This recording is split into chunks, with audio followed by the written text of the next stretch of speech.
encore plus dégraissant. Même pour une casserole aussi sale, plus besoin de frotter. Regardez, la nouvelle formule Mire Supra est auto-active. Même sans frotter, tout disparaît. Mire Supra nouvelle formule, l'efficacité même sans frotter. Harpic 2 en 1 est un gel WC qui combine des particules désincrustantes et de la javel. La javel de sa formule épaisse élimine toutes les bactéries pendant que ces particules désincrustantes nettoient la cuvette vraiment en profondeur. Harpic 2 en 1, une seule application pour une double efficacité. Harpic 2 en 1, un pas de plus vers l'hygiène. Nouvelle série spéciale Opel Astra Cool Line. Airbag Opel, air conditionné, moteur 16 soupapes 100 chevaux, rétroviseur électrique dégivrant, jantes en alliage, autoradio cassette 6 haut-parleurs. Oh là là là là là là. Oh là là là là. Mais qu'est-ce qu'ils m'ont encore mis comme trace de pas aujourd'hui? Verrouillage centralisé, direction assistée, vitre teintée électrique à l'avant. Contre l'effet peau d'orange, Linéance. Moi, ça fait 2 ans. Ça fait 15-16 ans, moi. Ah non, chérie, 18-19. Moi, ça fait quoi 7 ans, 8 ans? Moi, je vous le dirai pas. Moi, j'ai besoin de lunettes pour voir de près depuis 7-8 ans. Ce qui est important et ce qui est intéressant, c'est que parfois on se dit, quand on choisit une lunette, est-ce que je prends l'écaille foncée ou l'écaille claire? Est-ce que je prends la bleue ou la verte? Ou alors l'inverse. Mais je peux pas avoir les deux. De là une idée du coffret. La Forti d'Afflelou. 4 lunettes identiques, 4 couleurs différentes. Forti, ça veut dire 40. Voilà, c'est la quarantaine. La Forti d'Afflelou.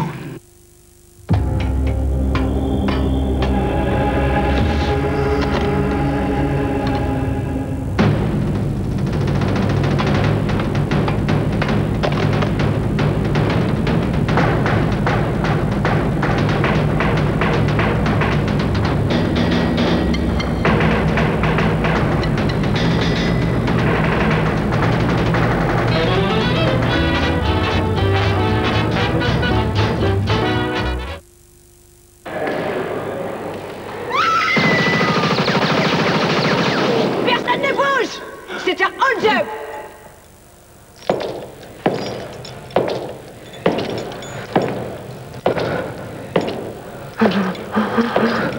Donnez-moi 1000 francs. Pour gagner 1000 francs, il y a tout de même plus simple. En ce moment, plein de tablettes magiques d'une valeur de 1000 francs vous attendent dans les paquets Hollywood. Max, sors du quick. Tu vas rater ton combat. Y a pas que le pepper toast dans la vie. Pain toasté à 200 degrés. Charles, si tu cherches des sensations fortes, rentre vite. Steak haché cuit à point. Zoé, je t'ai mis des pointes en titane. À côté, le pepper toast, c'est du loukoum. Pepper toast, sauce au poivre des îles.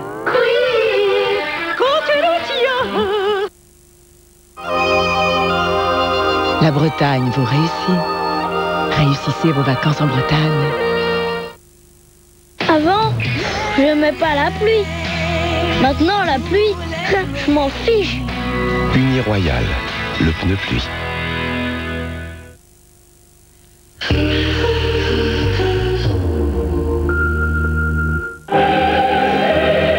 TF1, avec l'or de Maison du Café, vous offre une soirée en or. Le père de famille, c'est lui. En fait, ce n'est pas le père, c'est le mari de la mère. Elle, c'est la fille. Quant au vrai papa, le voilà. Et elle, c'est sa nouvelle copine. Au papa, bien sûr. Tout se passait très bien jusqu'au jour où... Je pars à Buenos Aires ce soir pour un mois. Ouais. Puisque sa mère est partie, ta fille en profite pour faire n'importe quoi. Alors elle s'habille comme une pute, elle organise des surboom à mon insu avec une bande de pizzaiolos dégénérés. Alors il y a deux solutions. Soit tu acceptes de venir travailler ici, soit tu te tires avec ta fille. Mais vous avez peur de quoi? Que je couche avec un garçon, peut-être? Tu vois les hommes, tous les mêmes. Ça va pas être simple. Deux papas, deux raisons d'être une adorable peste. Une fille à papa, lundi 20h45 sur TF1. Bientôt l'an 2000. Quel avenir pour ceux qui auront 20 ans au seuil du deuxième millénaire?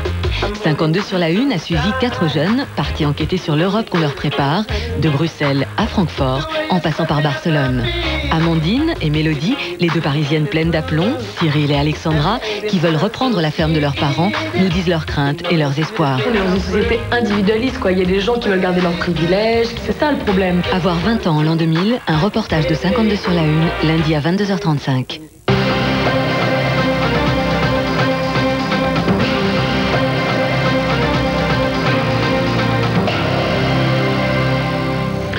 Bonsoir, c'est donc ce lundi soir à 20h que le président de la République devrait annoncer à la télévision la dissolution de l'Assemblée nationale, ce que l'Élysée n'a toujours ni démenti ni confirmé. Et selon nos informations, Jacques Chirac aurait même choisi la date du premier tour, le 25 mai.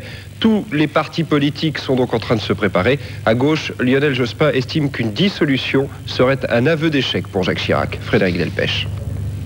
Des mots très durs pour le gouvernement, un ton très offensif. Avant même l'intervention de Jacques Chirac, Lionel Jospin a lancé les grands thèmes de campagne du Parti socialiste. Le leader de l'opposition a tout d'abord estimé que l'éventuelle dissolution de l'Assemblée nationale révélait l'échec de la politique menée par l'équipe au pouvoir. Pour moi, cette dissolution est un aveu d'échec. Si le pouvoir actuel avait confiance dans le succès de sa politique, il attendrait tranquillement les élections dans un an. S'il anticipe, c'est pas qu'il a un problème avec sa majorité, c'est qu'il a un problème avec l'opinion. Pour Lionel Jospin, la situation économique va s'aggraver et le gouvernement veut anticiper l'échéance pour mener ensuite une politique de réduction des déficits encore plus stricte. Le premier secrétaire du PS s'y oppose, quitte à rediscuter des critères de Maastricht pour entrer dans la monnaie unique. Si pour cela, il faut imposer actuellement, avec le taux de chômage qui est le nôtre, avec la faiblesse de la demande, de la consommation et du pouvoir d'achat qui sont les nôtres, s'il faut imposer une nouvelle cure d'austérité au pays, ma réponse, elle est non. Non au respect absolu du critère des 3%. Lionel Jospin, qui s'est posé en défenseur de la nation contre un capitalisme ultralibéral, a estimé qu'il fallait tout faire pour éviter une victoire de la majorité et le maintien au pouvoir d'Alain Juppé pendant les 5 prochaines années. Première réaction, Jean-François Moncel, le secrétaire général du RPR, estime que Lionel Jospin a complètement perdu les pédales. Même analyse de Jean-Jacques de Peretti. Sur tous les arguments qu'il a annoncés, je suis un peu atterré. D'abord, il est prêt à tout. S'il y avait des élections législatives pour les gagner. Il sacrifie l'Europe sur l'autel des alliances électorales, notamment avec le PC, alors que lui-même et les socialistes avaient négocié toutes les conditions du traité de Maastricht, notamment les fameux critères. Et puis, sur le plan de ses propositions, il n'a strictement rien. D'ailleurs, il dira, il fera campagne contre le bilan du gouvernement. Donc il n'y a strictement rien à proposer. À droite, la dissolution n'enthousiasme pas tout le monde. Pour le baladurien Patrick Devedjian, la majorité perdrait au moins 150 députés en cas d'élection anticipée. L'actualité à l'étranger, c'est la fin du scandale qui impliquait le Premier ministre israélien. Benjamin Netanyahou était soupçonné d'avoir tenté d'étouffer une affaire qui impliquait un de ses alliés politiques. La police demandait son inculpation. La justice estime qu'il n'y a pas assez de preuves contre le Premier ministre israélien. Michel Scott. Les juges ont annoncé leur décision lors de cette conférence de presse. Il n'y aura pas de poursuite pour fraude et abus de confiance contre Benjamin Netanyahou dans l'affaire Baron. Pour le Premier ministre, le dossier est classé, a déclaré Eliakim Rubinstein, le procureur général. Faute de preuves. Même chose pour le ministre de la Justice et le directeur général de la présidence du Conseil. Seul le cas du parlementaire religieux Aryeh Deri à l'origine du scandale pourrait être différent. Le chef du gouvernement a réagi peu après, lors d'une intervention télévisée, en déclarant que le parquet avait confirmé son innocence. L'essentiel, c'est que je n'ai commis aucun délit, a-t-il dit. Le ministère public a donc décidé de ne pas suivre l'avis de la police israélienne, laquelle préconisait une mise en accusation dans l'affaire de la nomination d'un obscur avocat, Ronnie Baron, au poste de procureur général. Nomination suggérée par le chef d'un parti de la coalition en échange de son soutien. Ce fut une erreur de jugement, confesse Benjamin Netanyahou ce soir, rien de plus. Et de fustiger l'opposition travailliste pour tenter de délégitimer son gouvernement et provoquer de nouvelles élections en exploitant l'affaire. Reste que l'onde de choc politique du Bibigate n'a sans doute pas fini de se faire sentir pour un Benjamin Netanyahou qui prétend rester à son poste jusqu'en l'an 2000. Aux États-Unis, une ville du Dakota est en flammes. Le feu a pris dans un bâtiment de la ville déjà inondé à cause de la fonte des neiges. Du coup, les pompiers ont dû faire appel aux hélicoptères et aux avions pour tenter d'éteindre le feu qui s'est propagé à d'autres immeubles. Et il a fallu évacuer tous les habitants de la ville. Les dégâts sont énormes. On parle de plus de 5 milliards de francs de dégâts. En France, c'est le gel qui est en train de ruiner les agriculteurs de plusieurs régions. Près de Toulon, il a fait -5 dans la nuit de jeudi à vendredi. Du coup, le raisin a complètement gelé. On parle d'une centaine de millions de francs de pertes pour les viticulteurs des Côtes-de-Provence, des Coteaux-Varois et des Coteaux-d'Aix. Le Côte-du-Rhône n'est pas épargné. Le coup de gel aurait détruit plus de 80% des récoltes. Sur place, le reportage de Karine Dufour. Des arbres fruitiers gorgés de soleil, une récolte qui s'annonçait pleine de promesses, et puis la catastrophe. En une nuit, le gel a dévasté la moitié des cultures de la vallée du Rhône. Voilà les branches de pêcher. Vous constatez de vous-même que les fruits sont déformés, et si on y appuie dessus et qu'on coupe le fruit, l'intérieur est tout pourri. Déjà. Même les vignobles à flanc de coteaux n'ont pas été épargnés. Meurtrière, la grande gelée de ce week-end a touché toutes les cultures. Tout est sec, grillé. Voilà l'état du raisin. Il ne reste absolument plus rien. On dirait que la vigne a été passée avec un lance-flamme, un chalumeau. J'ai tout perdu. Que ce soit les fruits ou la vigne. J'ai absolument plus rien à vendre, à récolter. Tous les villages de la vallée du Rhône sont déjà en cours de classement commune sinistrée. Mais avec un manque à gagner de plusieurs millions de francs, les syndicats agricoles réclament que tout le département du Gard soit classé catastrophe naturelle. On va alerter les agriculteurs pour faire la démarche, pour essayer d'être indemnisés, mais enfin une diminution sur les impôts. Les fonds de calamité, on sait très bien qu'au niveau national, il n'y a pas grand-chose et ça viendra au bout d'un an et demi. Des récoltes nulles ou détruites à 50%, la vallée du Rhône n'avait jamais connu telle catastrophe depuis les dernières grandes gelées de 45 et 91. Attention, d'autres coups de gel sont à craindre jusqu'au début du mois de mai. À partir de maintenant, quand la pollution sera trop importante à Paris, le préfet pourra limiter la circulation. Une mesure applicable dès ce lundi. Pierre Baretti. Il suffirait d'une période de chaleur prolongée, d'une absence de vent et d'un trafic accru pour que la pollution prenne à Paris des allures de catastrophe. La crise, c'est l'alerte de niveau 3 détectée par le réseau de surveillance Airparif. Désormais à Paris, le plan anti-pollution est opérationnel. Le préfet de région et le préfet de police Philippe Massoni peuvent décider ce soir de déclencher une circulation alternée dans Paris et les 23 communes concernées. Tous les automobilistes seront prévenus la veille de l'application de la mesure. Par exemple, dès demain matin, il pourrait se passer ceci. Pour ce lundi 21, ne circuleraient en ce jour impair que les voitures dont le dernier chiffre de la plaque minéralogique est impair. Et si la mesure devait se prolonger, les voitures dont le dernier chiffre de la plaque minéralogique est pair rouleraient, elles, le mardi 22. Les banlieusards pourront rouler jusqu'aux limites de la zone interdite, puis ils devront se garer et emprunter les transports en commun. Compensation de tous ces désagréments, bus, métro, tramway et RER, la loi le prévoit, seront gratuits dans Paris et les 23 communes concernées. Le même texte de loi s'appliquera également aux étrangers visitant la capitale. Des amendes de 450 francs ou de 900 francs pour les contrevenants. La loi est sévère, mais 30 dérogations de circulation sont prévues. SAMU, pompiers, policiers, médecins, ambulanciers, infirmiers continueront à circuler, tout comme les taxis, les livreurs, les déménageurs, les représentants de commerce, les dépanneurs et les journalistes. La loi n'évoque pas, en revanche, une seule chose, les limousines officielles. Du nouveau à propos de l'affaire de trafic de cocaïne qui impliquerait des personnalités du tout Paris. Le dealer aurait été arrêté. C'est la 4e personne interpellée après la saisie de 20 kilos de cette drogue à Paris. Les sports, la finale de la Coupe de France opposera Nice à Guingamp le 10 mai prochain au Parc des Princes. Nice s'est qualifié en éliminant Laval 1-0. Martial Fernandez. Nice condamné à la relégation, Laval englué en milieu de classement en 2e division. Aucune des deux équipes n'envisageait un instant de quitter la Coupe de France si près du but. Si les Mayennais dominaient le début de rencontre, c'est Nice qui, sur une rapide contre-attaque, allait tromper la jeune défense lavalloise. À la 32e minute, le Polonais Kubica s'échappait sur l'aile gauche. À la réception de son centre, Denef ne laissait pas passer l'occasion. Les Azuréens pouvaient commencer à croire à un voyage au Parc des Princes le 10 mai prochain.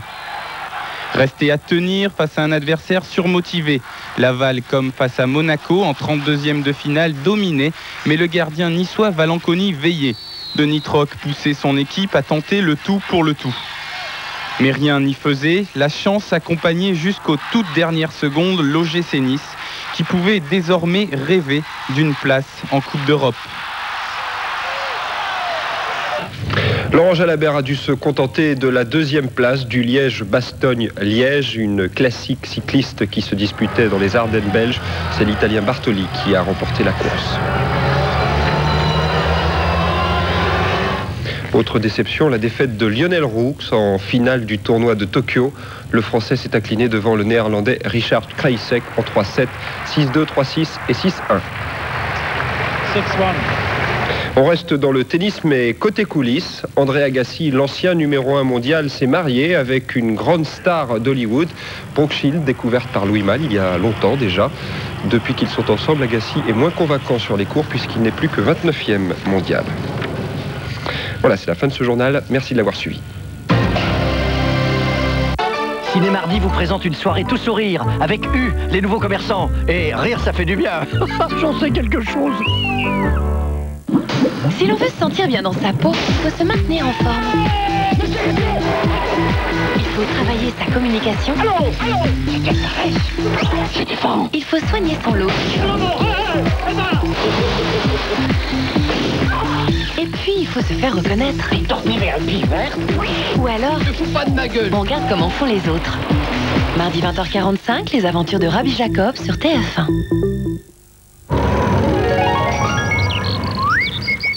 Avec Castorama, la météo, ça provoque des idées.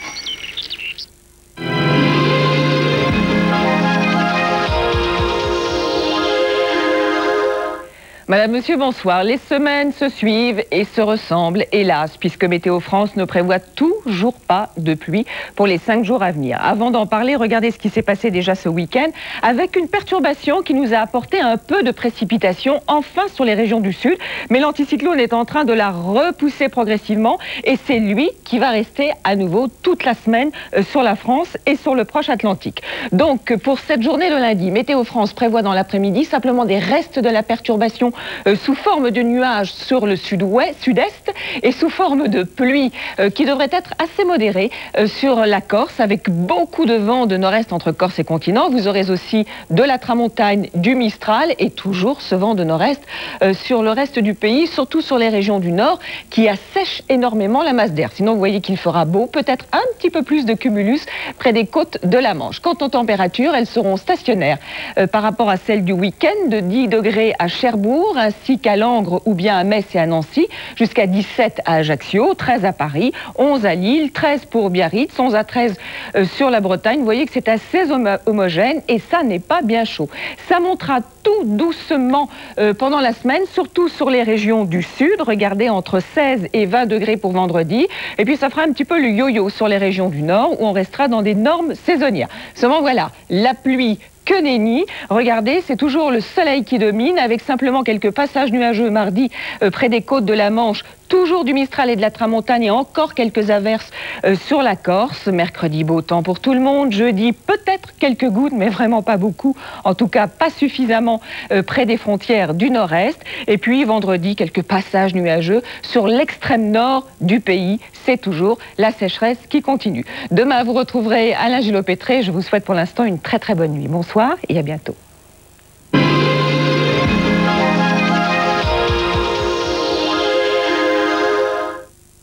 Avec Castorama, la météo, ça provoque des idées.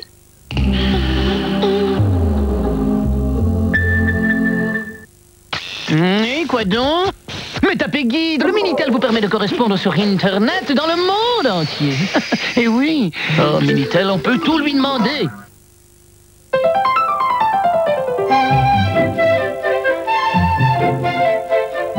Jour après jour, Tommy me montre un peu plus comme il m'aime. Et moi, jour après jour, je lui donne César.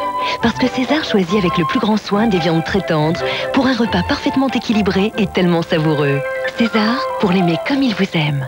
Découvrez en ce moment le grand jeu César Complice. En collectionnant les lettres cachées sous chaque couvercle, reconstituez les mots surprises et gagnez l'un des milliers de cadeaux César, pour votre plaisir et pour le sien. La Bretagne vous réussit. Réussissez vos vacances en Bretagne. Delphine et moi, on t'a choisi pour être le père de notre enfant. Ismaïn, Antoine de Caunes dans Les Deux Papas et la Maman en vidéo. Tu vas beaucoup mieux que ton slip, hein. Imagine, je sais pas moi, Björn Borg avec les cheveux d'Eddie Murphy. Les Deux Papas et la Maman en vidéo, quand on aime, on ne compte pas. Ses yeux jaunes et bleus sont comme deux agates. Il les ferme à demi parfois en reniflant. Se renverse, ayant pris son museau dans ses pattes avec des airs de tigre étendus sur le flanc. Sheba, une histoire entre votre chat et vous. Les plus grands artistes ont admiré les chats. Avec Sheba, découvrez les plus beaux musées du monde. En ce moment, chaque barquette de Sheba peut vous y emmener. Votre sommeil en dit long sur vous. 3617 Somme. Vous pensez que votre rasoir jetable rase avec autant de confort que Gillette Sensor Excel? Essayez Sensor Excel.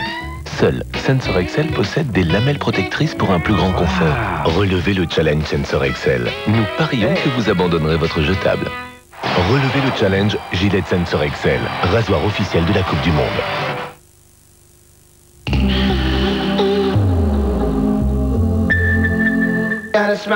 Bientôt l'an 2000. Quel avenir pour ceux qui auront 20 ans au seuil du deuxième millénaire? 52 sur la une a suivi 4 jeunes partis enquêter sur l'Europe qu'on leur prépare, de Bruxelles à Francfort, en passant par Barcelone. Amandine et Mélodie, les deux Parisiennes pleines d'aplomb, Cyril et Alexandra, qui veulent reprendre la ferme de leurs parents, nous disent leurs craintes et leurs espoirs. On est dans une société individualiste, quoi. Il y a des gens qui veulent garder leurs privilèges, c'est ça le problème. Avoir 20 ans en l'an 2000, un reportage de 52 sur la une, lundi à 22h35.